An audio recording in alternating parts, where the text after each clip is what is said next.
Welcome, ladies and gentlemen, to the free-to-play strategy card game known as Hearthstone. In this video, I'm going to go over some quick tips as well as the in-depth how to play this game. We'll start by going over just the overall perspective, what this game's about, and then get into some gameplay. I'll showcase all the mechanics of the game and how to actually play. The main premise of the game is pretty much a 1v1 deathmatch, but you use strategy to take the opponent out. Armed with 30 cards that you've handpicked, you've got to go 1v1 against another player and outplay him, fighting for board control and ultimately getting his health total to 0. There are thousands of different strategies you can use, but only 400 cards to choose from. I know that may seem like a lot, but don't worry, after you play for a little while, you start recognizing all the cards, and if you ever don't know what the card is, you can just put your mouse over it and it'll bring up a little tip saying what the abilities are and then give you the stats right there, so no worries. In total, there's 9 different classes that you can play as, from a more healing-oriented priest to a very aggressive weapon-wielding warrior, which is what I'm going to play as my gameplay for you guys today. You'll get experience with these as you play them, try them out, watch videos, and develop your skills that way, but for now, let's get into the actual mechanics of the game and see how to play it. Both players start in the mulligan phase with whoever going first drawing 3 cards, and whoever going second draws 4. Because there's a big disadvantage, the second player gets to draw an extra card, and on top of that, gets a bonus card called the coin, which gives you an extra mana crystal, which I'll get into in a second.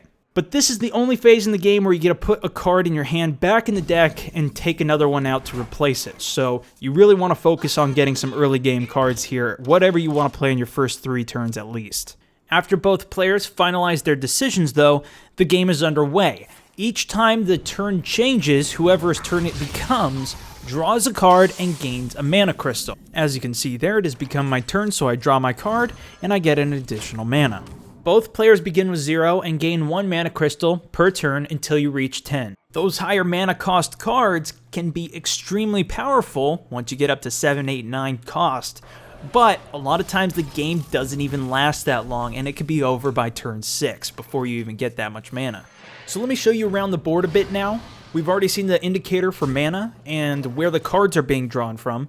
In addition to that, you have your HP indicator there, showing your total health as well as the opponent's. And next to that, you have your hero's special ability.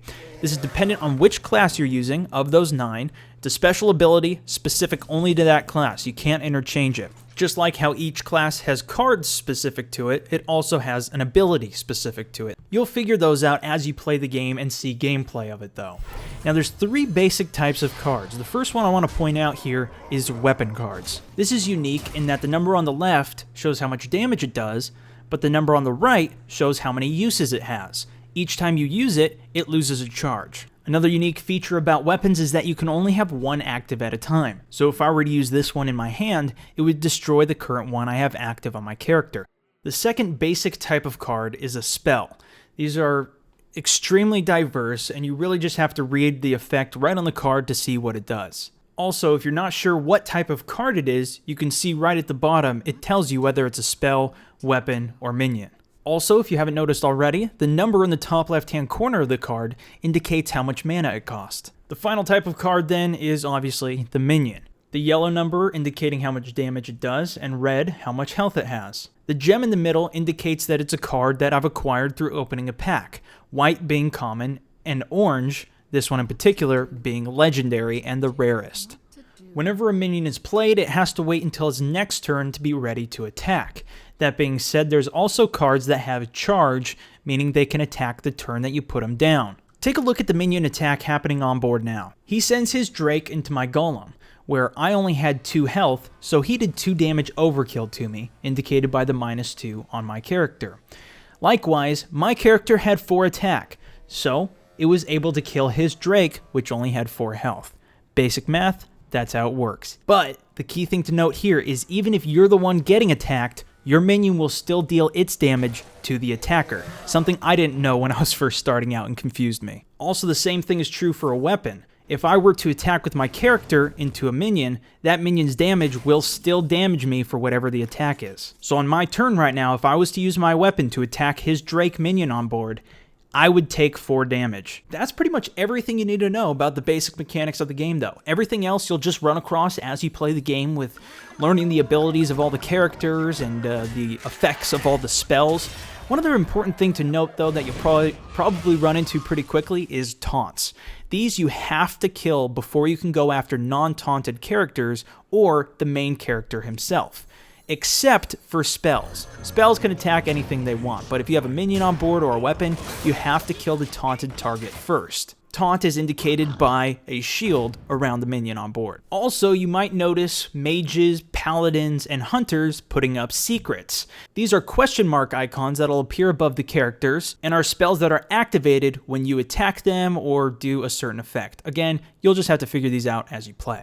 Now heading back into the main gameplay that I've been showing you this entire time with my warrior, I'll let you see how this match finishes out, as you can probably already predict. The game mode that I've been playing and showing you so far has been the play game mode, also known as constructed, where you build your own deck of 30 and take it up against another player's own deck of 30 based off of the cards that they've earned from opening packs or cards they've constructed from destroying other cards that they had opened in packs and didn't want. The deck that you saw me playing here was meant to go straight for the face. I only attacked his face, and as you can see, I finished him off in a nice manner, doing 7 overkill in this game known as BM, or bad manners, when you do more damage than necessary to kill him, since I didn't need to use my other cards. But oh well, that's my version of Teabag, son. But the second type of game mode is Arena, and we'll take a look at that now. Arena is definitely my favorite game mode and what you should be playing if you're just early on into the game, because when you finish playing, you get a deck of cards as well as a coin reward or a dust reward, so you can craft other cards for your constructed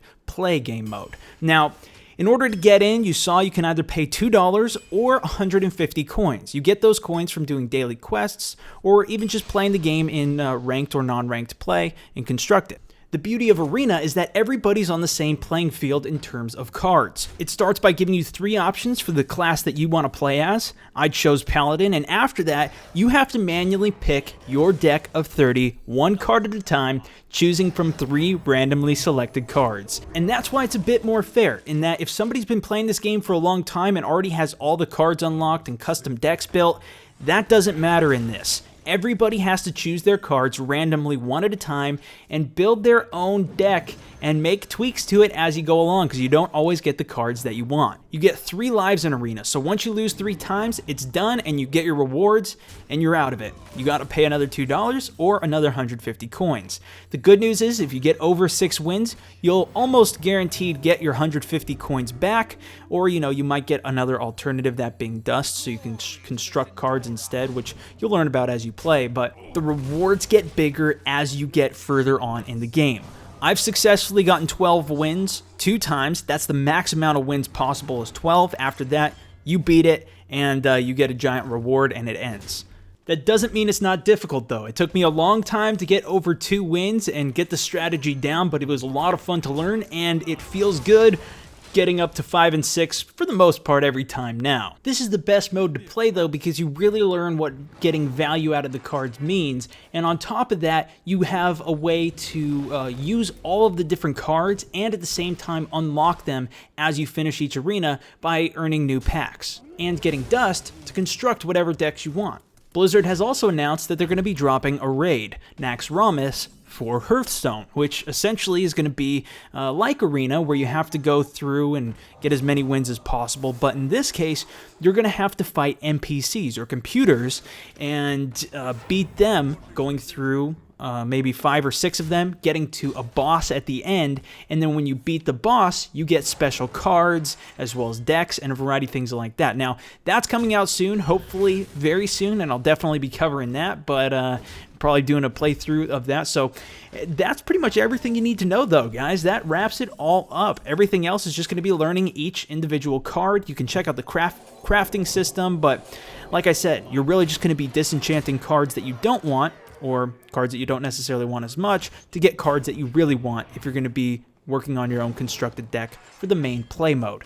This arena gameplay is just about to wrap up, but if you're interested in watching some more, my next video is actually a 12 win in arena. I show my games, I think 5 through 12. I did it about a month ago live on a stream, uploaded it to my channel, but I wanted to be able to share with you guys how to play first and then start a little series on my channel. So that's what I'm going to be doing. That's going to be the second episode, and it'll continue from there. Hopefully this helped you guys out. If it did, be sure to drop a like. If it didn't, do a dislike. Let me know in the comments what I could do better for the future. This took a lot of work to put together, and just try and make as clear as possible because I know it can be difficult, especially if you haven't played it yet and just want to watch some videos of it or start getting into it now. So hopefully this helped you out, and hopefully you enjoy some of my series to come. Subscribe if you are new. Follow me on Facebook and Twitter for additional tips. Find out how to play with me. Check out when I'm streaming and live playing the game. But that wraps up the video. Thanks so much for watching. Hopefully it helped you out, and I'll see you in the next one. This is Stone Mountain 64, signing out.